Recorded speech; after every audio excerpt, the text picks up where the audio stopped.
Assalamualaikum warahmatullahi wabarakatuh.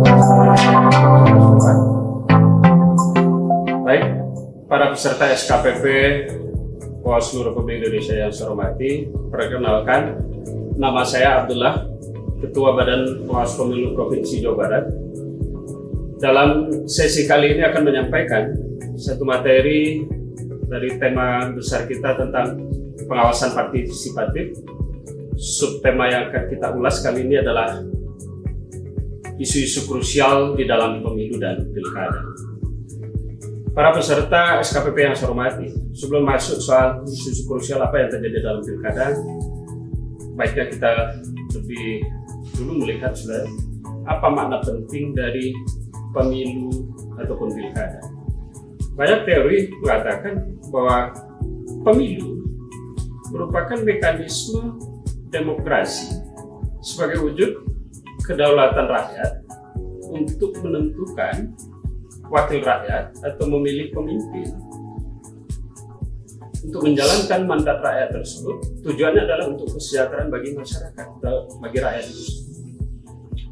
Lalu pemilu pada sisi lain yang dimaknai juga sebagai mekanisme sirkulasi elit atau pergantian kekuasaan.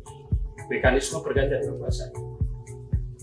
Pada sisi yang lain, pemilu juga dapat dianggap sebagai mekanisme untuk membangun legitimasi politik yang kuat bagi kekuasaan terpilih. Dan yang terakhir juga pemilu juga banyak beranggapan bahwa pemilu adalah sarana pendidikan politik yang penting bagi publik. Nah, itu beberapa hal sebagai background untuk melihat apa makna pemilu dan pilkada dari beragam sudut pandang. Nah, selanjutnya juga kita akan melihat sebenarnya bagaimana untuk mewujudkan satu proses pemilu yang demokratis. Nah, setidaknya di sini saya coba menjelaskan 6 poin utama prasyarat terbentuknya terwujudnya pemilu yang dapat dianggap demokratis jika satu, terbangunnya atau adanya netralitas dan profesionalitas dari penyelenggara pemilu. Pada sisi peserta yang kedua adalah adanya kompetisi yang fair antar peserta pemilu, baik di pemilu ataupun di pilkada.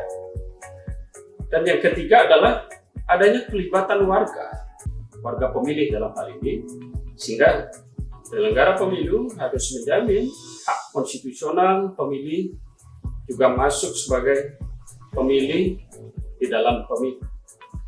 Yang keempat, di dalam pemilu harus terbangun kebebasan bagi pemilih. Tidak boleh ada intimidasi, ada paksaan, atau ada tekanan. Yang kelima juga, pemilu harus menjamin aspek kerahasiaan pemilih. Sehingga dan ini merupakan asas dasar penyelenggaraan satu pemilu. Dan yang terakhir, juga adanya penegakan hukum di dalam pemilu. Nah, inilah yang menjadi 6 prasyarat utama sehingga bisa mewujudkan satu pemilu yang demokratis.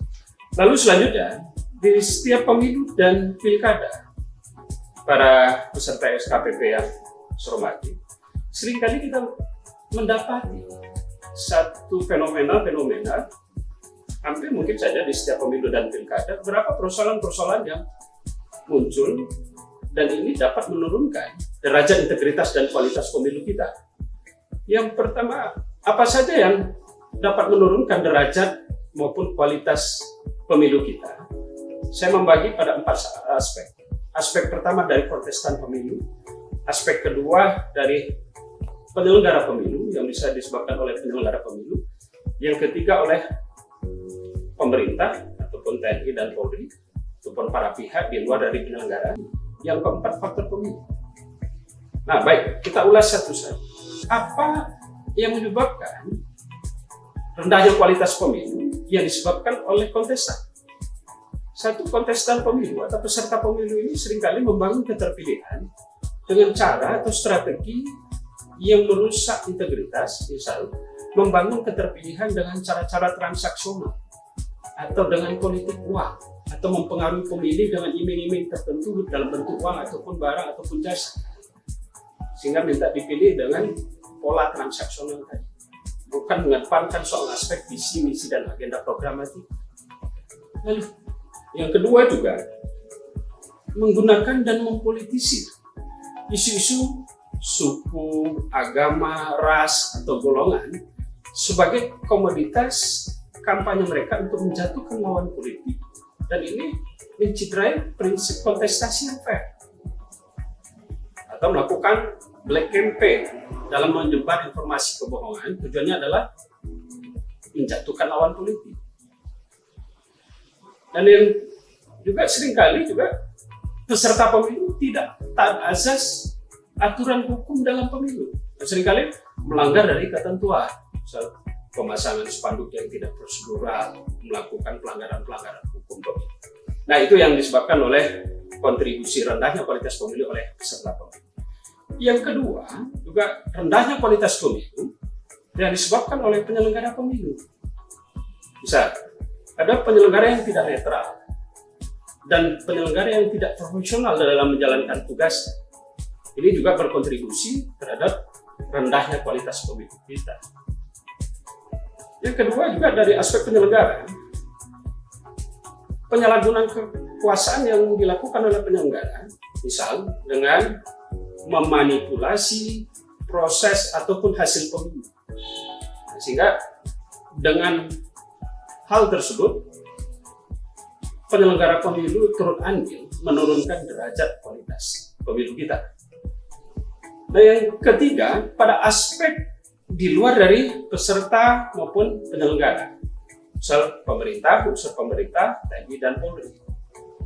Ada beberapa kasus yang selama proses pemilu dan pilkada kita temukan soal problem-problem netralitas ASN maupun TNI dan Polri.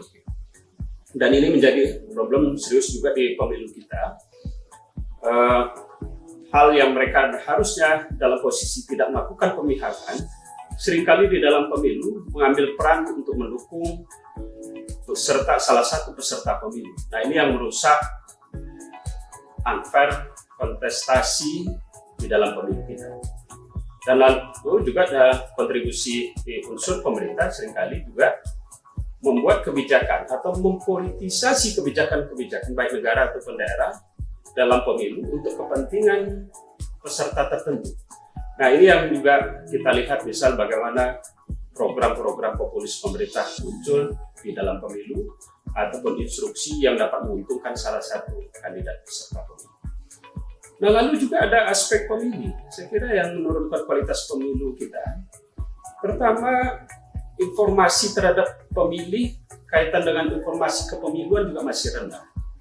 Lalu juga minimnya akses pemilih untuk menggunakan hak konstitusionalnya atau hak pilihnya.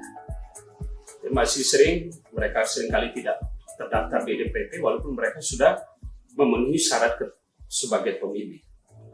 Lalu juga kadang di dalam pemilu mereka masih mengalami satu proses penghambatan hak konstitusionalnya, tidak diberikan ruang untuk menentukan hak pilihnya, atau bahkan ada yang mengalami intimidasi dalam proses pemilu.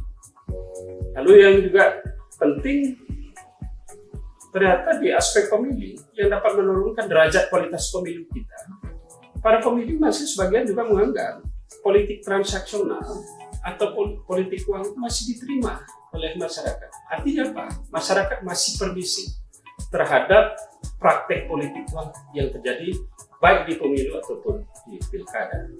Lalu problem terakhir juga di aspek pemilih, rendahnya juga berapa partisipasi pemilih di dalam pemilu. Lalu kalau melihat 4 variabel problem tadi, kadar SKPP sebagai kadar muda pemilih bisa melakukan apa? Nah, ini yang harus kita lihat. Tantangan kita kawal proses pemilu dan membangun pengawasan partisipatif masyarakat dalam pemilu. Kenapa penting pengawasan partisipatif? Satu positifnya, ketika pengawasan partisipatif terbangun, maka akan menjaga kualitas proses dan hasil pemilu. Yang kedua, kalau pengawasan partisipatif ini berjalan, maka minimal dapat mengganggu konsolidasi para pihak yang akan merusak hasil pemilu. Dan yang ketiga, Pengawasan partisipatif ini juga dapat meningkatkan legitimasi terhadap proses pemilu. Yang keempat, ini hal penting dalam kadar SKPP. Kalau pengawasan partisipatif terbangun, maka dapat meningkatkan pendidikan politik bagi warga.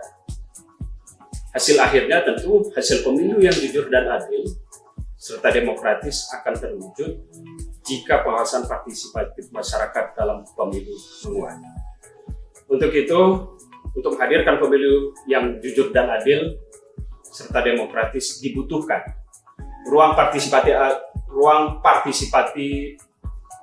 partisipasi aktif masyarakat, khususnya pemilih muda. Saya tantang kaum muda, khusus kadar SKPP, untuk melakukan pengawasan partisipatif. Oleh karena itu, Bawaslu menyelenggarakan sekolah kader. Tujuannya adalah untuk perluasan aktor pengawasan publik yang dapat melakukan pengawasan mandiri dan dapat bersinergi dengan Bawaslu. Karena sejatinya pengawasan pemilu adalah peran langsung masyarakat pemilih dalam mengawal proses pemilu agar tidak dibaca oleh kepentingan yang dapat merusak kualitas dan integritas proses pemilu kita. Untuk itulah maka penting peran pemilih muda untuk melakukan pengawasan pemilu. Bersama rakyat, awasi pemilu, bersama Bawaslu, tegakkan keadilan. Demikian, terima kasih. Assalamualaikum warahmatullahi wabarakatuh.